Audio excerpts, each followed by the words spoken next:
আপনি বাইরে গেছিলেন কখন? দুপুরবেলা না গো, এখান থেকে 3টার সময় গেছি। 3টার সময় 3টার সময় যখন গেছি না, ট্রেন একটা চলে গেল যে ভাইয়া। ট্রেন গেল তো ট্রেন ফার্স্ট ট্রেনের লাইনে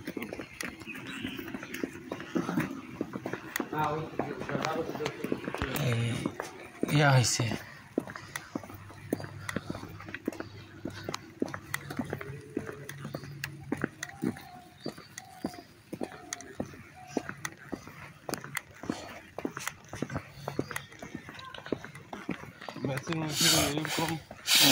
শুনেন,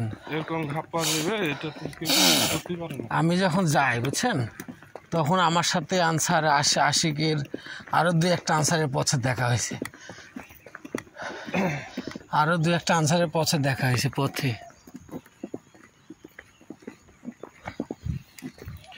পথে দেখা হয়েছে। পথে দেখা থাকে। আর সব থেকে বড় প্রমাণ, আপনি তো ফাঁকি দেওয়ার সুযোগ নেই। যদি আমার যাওয়াটা নিয়ে যদি আপনার খুবই সন্দেহ হয়, তাইলে উত্তরা দিয়াবাড়ি স্টেশনে আমি ট্রেন ধরেছি, প্রথম ট্রেন শুক্রবারের দিন, হ্যাঁ, 3:10 যে ট্রেনটা যায়, 3:04 থেকে 3:04 থেকে 3:10 পর্যন্ত আপনি আমাকে চেক দিলে সুন্দরভাবে আমাকে আপনি পেয়ে যাবেন। বেশি দূর যেতে হবে না, কন্ট্রোল রুমে গেলে পরে আপনি আমাকে চেক দিলেই পেয়ে যাবেন। আচ্ছা, কথা একবারে কথা কয়। এখন ছোট বাচ্চা লাগে ভয় দেখতে শিখে করে দেবে।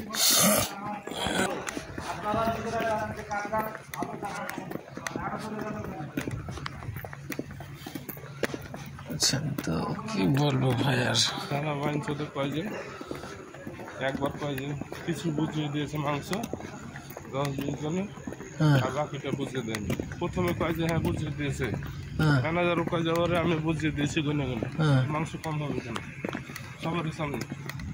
পরে ও আবার কথা ঘুরায়, কয় যে কিছু বুঝিয়ে দিয়েছে কিছু দেয়নি। তাহলে মেজাজটা খারাপ কার না হয়, বাচ্চা এখন আর মাংস হারাইলো কিভাবে আল্লাহ ভালো জানে যে ওখানে কি হয়েছিল, কি ঘটেছিল। এই বিষয়টা আমিও জানি না ভাই,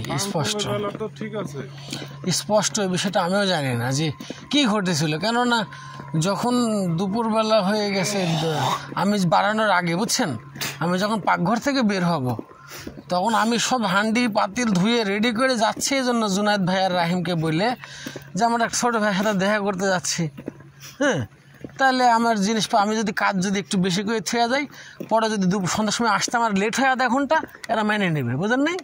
যার কারণে আমি হান্ডি পাতিল সব কিছু সুন্দরভাবে ধুয়ে টুয়ে রেখে যাচ্ছি, হ্যাঁ। এবং জুনায়েদ ভাই ওই পিঁপে ভর্তা করার লেগে আপনার শুকনা মরিচের বোটা ফেলতেছে, তো এগুলো দেখা জিনিস। এবং আবদুল্লাহ পিসি, আপনার শাহবাগের আবদুল্লাহ পিসি, তারপরে যে বখর পিসিকে জিজ্ঞেস করবেন যে ওরা যখন আমি বের হওয়ার আগে ওদেরকে আমি তরকার দিছি ওই হান্ডি থেকে তুলে, যে হান্ডিতে তরকার রাখা ছিল। ওরা নিজেরাও বলতেছে যে পরিপূর্ণ হান্ডি তরকার, এক হান্ডি তরকার। একটা পিসি বখরকে জিজ্ঞেস করবেন বিষয়টা, এই ঘটনা কতটুকু গ্রহণযোগ্য। ঠিক আছে, আমরা কি তাহলে এই যে ওই গ্রাম পাড়া মহল্লায় জিজ্ঞেস করবো যে মাংস খেলিয়েছে কত বাকি দায়িত্ব যে আছে সেই হিসাবে পড়ে